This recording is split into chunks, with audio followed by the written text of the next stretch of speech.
जमशेदपुर मिस्टी news Bangla Javed Alam के साथ। आइए देखते हैं आज की ताजा खबरें।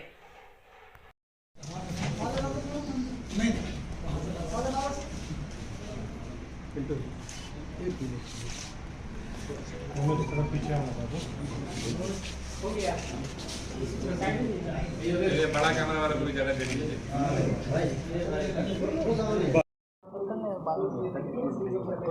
देखिए दिनांक 24 सर इधर देखा जाए सर। कहाँ से पकड़ा है सर? ये सारे के सारे लोग जो हैं इसमें अलग अलग जगहों से हैं। एक रांची से पकड़ाया है और बाकी जो है वो पलामू से। ये गैंग कहाँ इस तरह की घटना को अंजाम दिया गया? इस घटना जैसा मैंने आपको बताया कि एक और गढ़वा ज़िले में इसी गिरोह के कुछ लोगों के द्वारा जो है उस घटना को अंजाम दिया गया था। और इसके अलावा और कई स्थानों पर पलामू में और आसपास के वहाँ के ज़िलों में इस प्रकार की लूट डकैती की कई घटनाओं को और चोरी की भी कई घटनाओं को इनके द्वारा अंजाम दिया। सर इस लूट की घटना को कब से ये लोग प्लान कर रहे थे?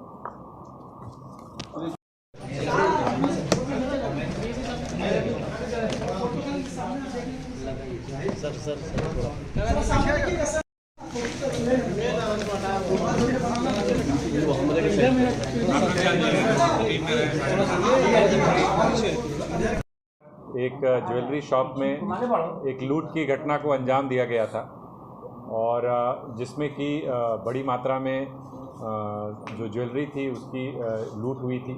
हथियार के बल पे 3 अपराधकर्मी ज्वेलरी शॉप में प्रवेश किए थे और उनके द्वारा इस पूरी घटना को एक तरीके से कह सकते हैं कि जो वहाँ पे दुकान में जो दुकानदार थे और जो स्टाफ थे उनको भय में रख करके वहाँ से लूट की घटना को अंजाम दिया गया और फिर वहाँ से वो लोग बाइक पे सवार होकर के भाग पाने में कामयाब हो पाए। इसको लेकर के सिटी एसपी के नेतृत्व में एक एसआईटी का गठन किया गया जिसमें कि डीएसपी हेडक्वार्टर 1, हेडक्वार्टर 2, थाना प्रभारी और इसके अलावा अन्य सब इंस्पेक्टर्स एवं टेक्निकल सेल के जो कांस्टेबल्स हैं वो शामिल थे और उनके द्वारा लगातार इसके ऊपर कार्रवाई की गई। जो भी मानवीय आसूचना और तकनीकी आसूचना है उसका संकलन किया गया, उसके ऊपर लगातार काफ़ी मेहनत की गई और उसके बाद इसमें जो हम लोग को इनपुट्स मिले उसके आधार पर कुल मिलाकर के 4 अपराधकर्मियों की इसमें गिरफ्तारी हुई है, जिसमें एक ऋषिराज उर्फ मिट्ठू सोनी, दूसरा गोविंदा पासवान, तीसरा राहुल शर्मा और चौथा अभिषेक गुप्ता है। जब इस पूरे घटना का